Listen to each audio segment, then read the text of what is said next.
The title of this talk will be Perspectives on Child Abuse, starting now. I'm now going to speak on a very unpleasant subject. What I'm going to say will definitely not be accepted or acceptable to some. I might lose some friends and disciples who strongly disagree with me. I have been asked to clarify why I support child abusers. This is not the first time that I've been called upon to do this, but I've not done so because my experience in trying to address such questions is that those who disagree, to put it mildly, tend to take things out of context and presume that any perspective other than their own means that I am a supporter of the evil of child abuse. The implication is that I support child abuse, I support child abusers, therefore I support child abuse. So I didn't take this up previously. I didn't respond to this because of the nastiness of those who just presume that I must be evil because I don't take the same position that they do. So I have to say, I do not support child abusers. And you say, yes, you do. But I want to draw a distinction between child abusers and ex-child abusers. It seems to be presumed that anyone who has abused children must be innately evil and cannot possibly be a devotee of any kind. Surely a devotee cannot do such horrible things.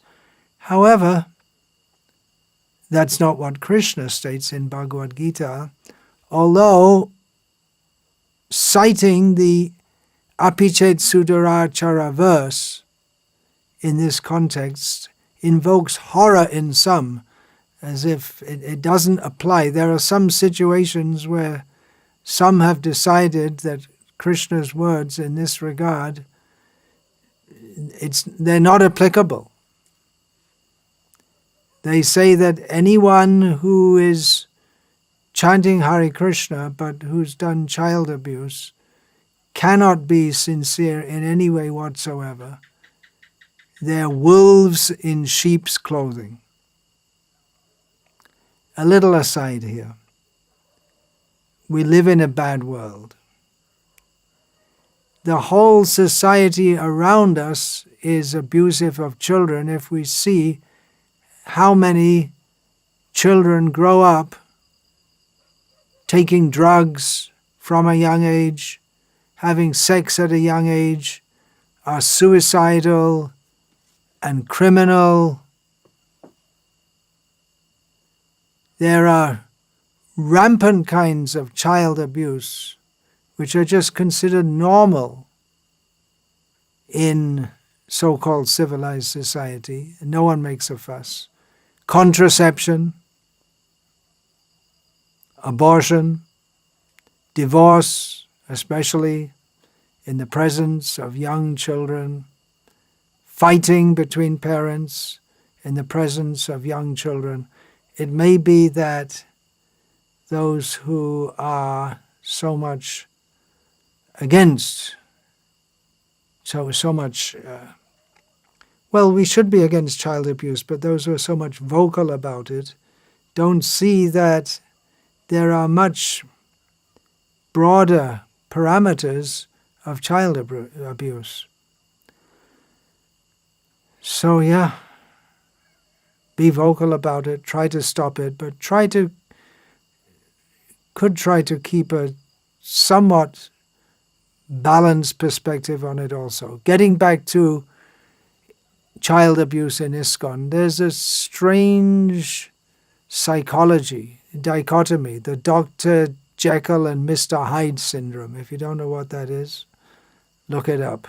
Dr. Jekyll and Mr. Hyde.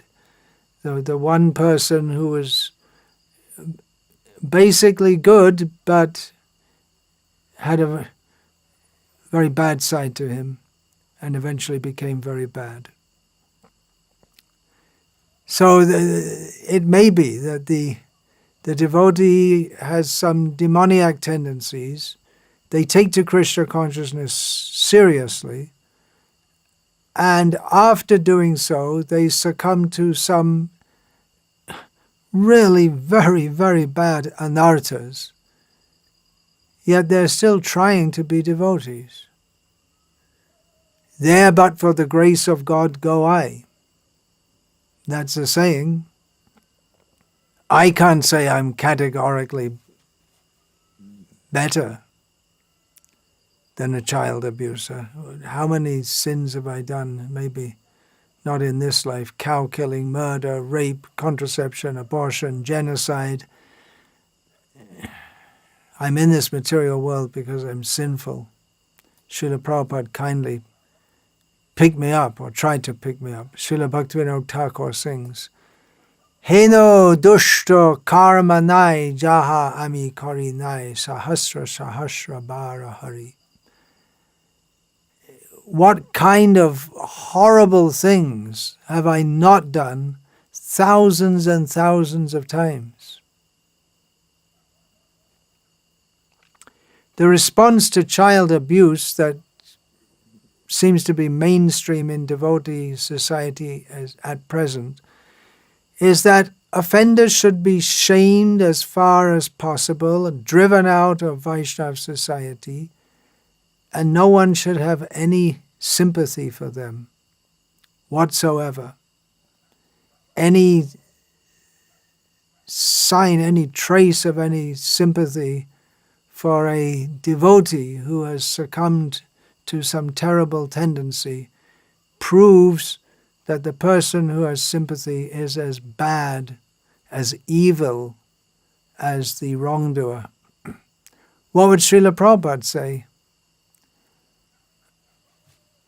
It seems to me unlikely that he would totally reject and abandon a misbehaved devotee after who knows how many births we take to Krishna consciousness. Srila Prabhupada, he did reject some disciples, but not for misbehavior, even bad misbehavior. And especially, there's at least one case we know of a devotee who had performed very valuable service, had the potential to do much more. It came to light that alongside doing his valuable service, he was having multiple fall downs. He was a sannyasi GBC member. I'll say the name because it is mentioned anyway in Harishari Prabhu's Transcendental Diary. The name is Madhudvisha. He was a GBC member and a sannyasi. Srila Prabhupada liked him very much. He had done tremendous service in picking up the Australian ISKCON. So anyway, I'm going to read from Harishari Prabhu's Transcendental Diary. Pushta Krishna Maharaj spent a long time on the phone in the evening informing all the temples in Madhudvisha zone on the east coast that he, Madhudvisha, has fallen and is no longer the GBC. However, when he came to report his actions to Srila Prabhupada, Prabhupada was angry. Prabhupada was made aware of the initial suspicions in Australia, but his idea had been to keep the affair quiet until he reached New York, because Srila Prabhupada had reassigned Madhudvisha, taken him out of the Australia zone. He'd heard about his multiple fall downs, and reassigned him to a GBC zone in New York. He didn't remove him from GBC service. So Prabhupada wanted to keep the affair quiet until he reached New York, where he could see Madhudvisha personally and attempt to clear everything up without a scandal. He wanted to save him, and he was upset that news of Madhudvisha's fall down was now widespread. He rebuked Pushta Krishna. Now you have made it impossible for him to return. And Srila Prabhupada wanted Madhudvisha to return. Later on in the Transcendental Diary, we find Harishari Prabhu recalling that Pushta Krishna Swami himself fell down. Harishari Prabhu writes, Pushta Krishna's fall was not unexpected. Srila Prabhupada pinpointed the cause. He said it was because he had made Madhudvisha's difficulties a public issue.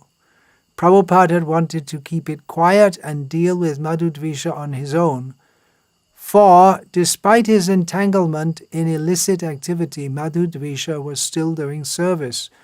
Prabhupada said that he had wanted to rectify him and keep him in devotional service. But without consultation, Pushta Krishna had advertised the situation, and this was counter to his desire, to Srila Prabhupada's desire. So Srila Prabhupada was looking to rectify him. Nowadays, with the internet, it's impossible to hide anything. Is that good or is it bad? Well, whether it's good or whether it's bad, it's just a fact of life in the present age. But we can see that Srila Prabhupada's approach is. Now, falling down with women, it's serious misbehavior for anyone, for a sannyasi especially. Child abuse is in a different category, we can say, but it's falling down with a woman. You can say, well, that's abuse of the woman, or anyway, child abuse is particularly horrible. One point is that falling down with women is so common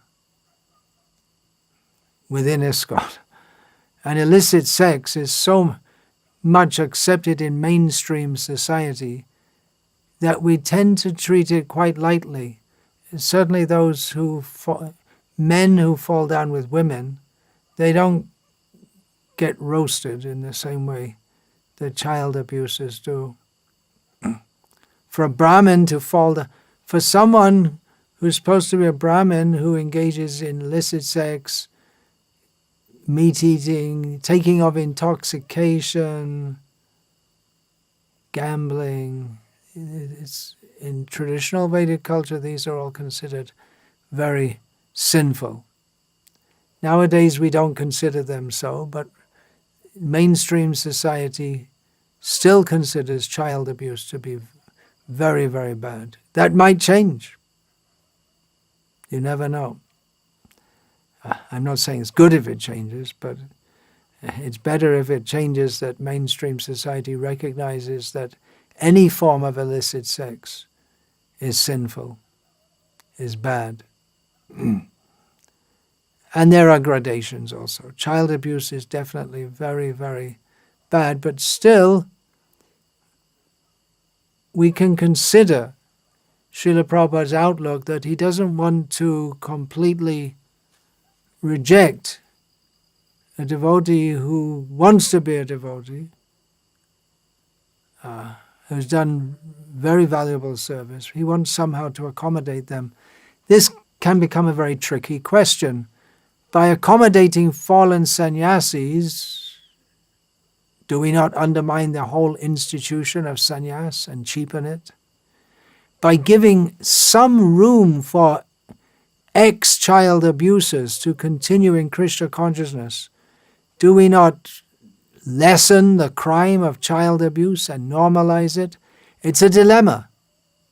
At least it's not for everyone a dilemma. For many, it's no dilemma. Just drive them out, throw them out. But I'm just wondering if that is the fully correct attitude. And by being so rejecting of devotees who are trying to be devotees, we may commit offenses to them also. This will be hated by those who hate what I'm saying, but there are cases we see in the pastimes of Bhaktivinoda Thakur and Srila Bhaktisiddhanta of them saying that people had become ghosts for their offenses in criticizing devotees. And again, they will say, well, you can't be a devotee if you do such horrible things. But again, that's not the verdict of Bhagavad Gita. So yeah, it is a dilemma. On the one hand, we want to drive out child abuse altogether from Vaishnava society. I wonder if it's even possible when it's so rampant in Kami society, despite all endeavors to stop it, curb it, it goes on rampantly. It doesn't mean that we shouldn't make endeavors to keep it out, but it's probably going to be with us. The whole society is very bad. ISKCON is not an island. We're in the middle of this horrible Kali Yuga. So we want to drive out child abuse altogether. So it might seem that by completely rejecting in all respects anyone who has any record of child abuse, then we can drive it out completely, finished. But is it really proper to drive out devotees who have made and who have the potential to continue making valuable contributions? There are devotees who have done child abuse and have come out of that and have gone on for decades inspiring devotees, helping them. Are they really all wolves in sheep's clothing? Or are they trying to be Krishna conscious? As we're all trying, we're all struggling. It could be said, well, devotees, they can continue practicing Krishna consciousness, but not in ISKCON. They can do it at home, or they can go off to the Gauriya Math or Sri Sampradaya or whatever, whoever will accept them. But then again, we have devotees who did things wrong a long time ago, but have not engaged in child abuse literally for decades. Maybe some allowance could be made for them, considering that association with devotees is essential in Krishna consciousness. Krishna bhakti janma mool hoy sadhu sangha. Krishna prem janme teho puna mukhya anga. The very root of Krishna bhakti, the root of its arising, is association with devotees. And even when one comes to the level where Krishna prem is awakening in one's heart, still it is a major limb of devotional service. That is what Chaitanya Mahaprabhu says. So, could ex-child abusers who are prepared to at least clean toilets in ISKCON temples, or if they go into any ISKCON temple, everyone will know, yes, they did this, they did that. If they regularly go to some temple, give them some service, give them some association, allow them to join in kirtan. We also have to consider the recognized phenomenon in secular society of people making accusations of rape and child abuse, even against their parents, which later turn out to be false. It's a syndrome. It's not just one or two cases. There are enough cases that it's a very worrying syndrome. In the meantime, after the accused parties have been imprisoned, their reputations destroyed, their lives destroyed, and we see, at least in some cases of child abuse that have been adjudicated within ISKCON, that the accused parties will admit that they've done some wrong, but they state that there are exaggerations and misrepresentations also. But typically, those who are accused are so much scorned that they're not considered worthy even of a proper hearing. In other words, whatever the accusations are taken as a fact, and the persons who are accused aren't even, they shouldn't even be listened to. There can't be anything that they could possibly say to represent or to give a different perspective. Often trial is by public contempt on the internet. So child abuse is terrible, horrible, dangerous, but it's also dangerous that within ISKCON there are no proper judicial procedures followed, not only in cases of child abuse. What are called judicial procedures in cases of child abuse often seem to be driven by vindictiveness, with the guilty verdict already settled before inquiry, and then deliberately dig up all kinds of dirt, wrong things that the person may have done or they're accused of doing, which have got nothing to do with child abuse. And the investigators try to get people to say bad things. They're looking for material to incriminate, sometimes not involving the accused whatsoever, and not to speak of the accused, even someone who has anything good to say about them is considered a pervert. If it is attempted to explain that there are many devotees who have taken guidance from and been benefited by and who have no complaint against the accused, or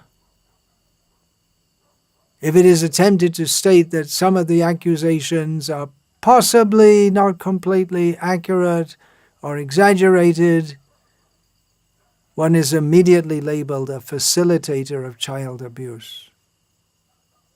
So it's natural that devotees become, or anyone, becomes livid and wants to scream and maybe perform physical violence against child abusers. But if we are to operate as a functional society, there have to be proper judicial procedures. Otherwise, it's very dangerous. Anyone can say anything, and it's just taken as being true. Anyway, I don't want to discuss this further. I'm giving this little talk here. It's going out in public. It will be cut into pieces, no doubt. But I don't want to discuss this further with those who are so livid against any kind of child abuse that they seem to have lost their discrimination and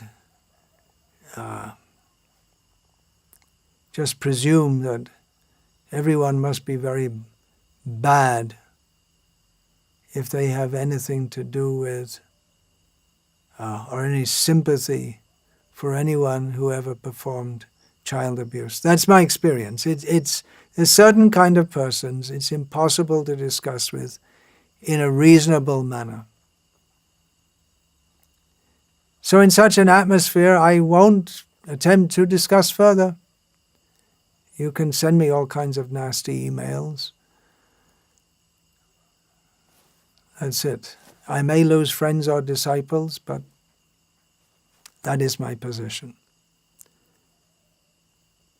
Vancha kalpatarubhyascha kripa sindhu